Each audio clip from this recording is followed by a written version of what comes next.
So we have some compound to name too, which falls under some a special topic called isomerism. Isomerism in hydrocarbon is divided into two parts. We want to look at one of the parts, geometric isomerism, isomers. Now, what we have here, they are geometric isomers. Geometric isomers are of two types. We either have it as the cis form or the trans form. Now, for compounds that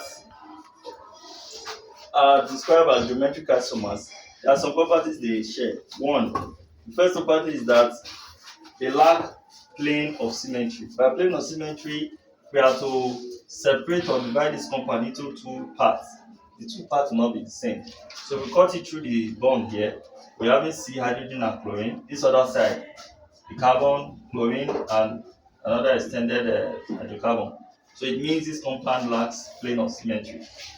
Then for a compound to be grouped or termed as geometric isomer, it also lacks what we call, they are not symmetrical, or in other words, they lack rotation. They cannot rotate about the carbon bond because of the presence of this double bond. This hydrogen and chlorine cannot rotate freely.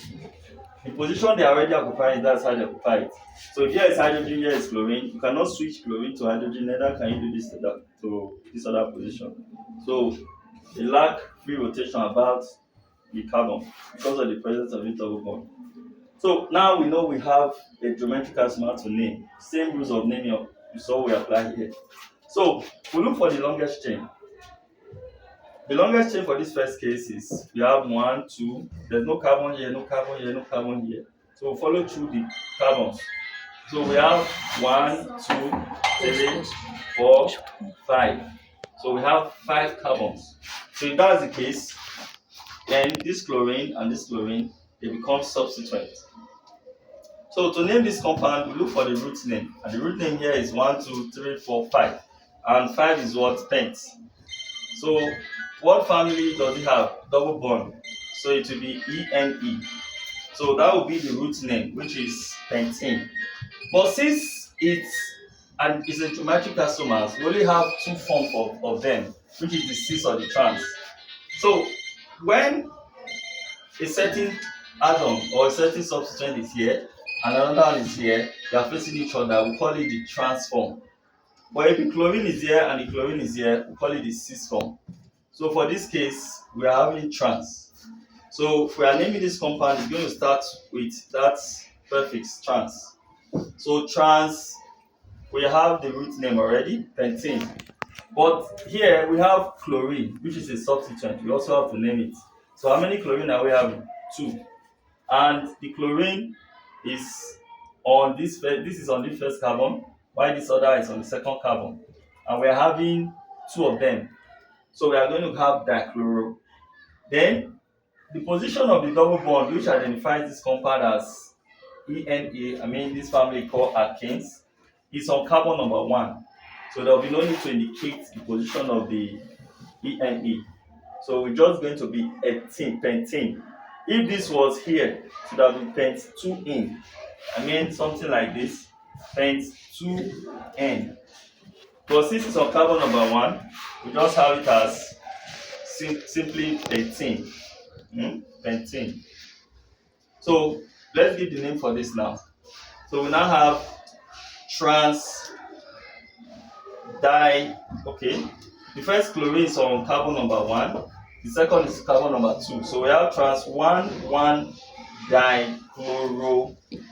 So we've named the 2 chlorine, which is the substituent. Then the root name for this is 5 carbon, like we said. So you now have your pentene. So that's what we have.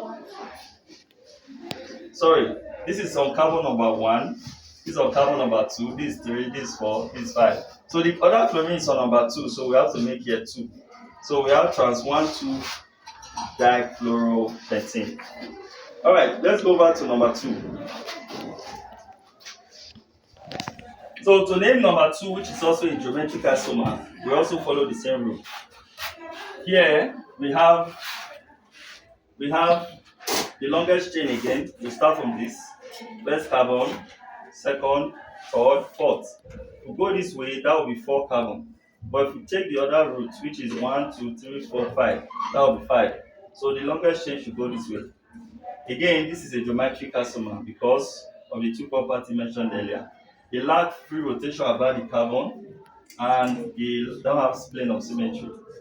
We have to try to divide this compound into two, we will not have equal parts. So that makes it a geometric isomer. So what is the name for this other compound? The longest chain is identified as 1, 2, 3, 4, 5. So we also have our pentene, right? 5 carbon atoms, pentene. The ENE shows that it's a double bonded compound, unsaturated, and it belongs to the family that is called alkenes. Now let's number the carbon. This is carbon 1, 2, 3, 4, 5. Talking of this carbon here. So we have to get the name out. What form is this? Is the trans form. Let's forget. If we have a form of this nature where we have CH3, CH3, then H. Now these two are on the downside. We call this form the cis form. But when one of these is up, one is down, we call it the trans form. So the name for this was going to start with trans. But the double bonded, the double bond here is on carbon number 2. So in our pentene, we are not just going to have it as pentene, we are going to have pent 2 in. That is our root name. So now let's get this compound. So what we have here now is we have 1, 2, 3, 4, 5. Then we have transform. So that means we now have trans. Now for this is not part of the chain. If we straighten this, you see that this is a branch because it's not part of the root name, the longest chain. So it becomes a branch. But this one is part of the chain. This is what I mean. If we expand this now, we have C, 1, 2, 3. These are the hydrogen. Then we go to this next carbon. Then it's having one hydrogen, double bond. Then this next carbon. Then this next carbon is connected to this other part which I have not expanded yet. Then it's now having CH3 on top. So this is the longest chain. 1, 2, 3, 4, 5. So if this is not part of the chain, it becomes a branch. So we have to name this branch now. So doing that, we now have what? We now have trans. This is on number 3.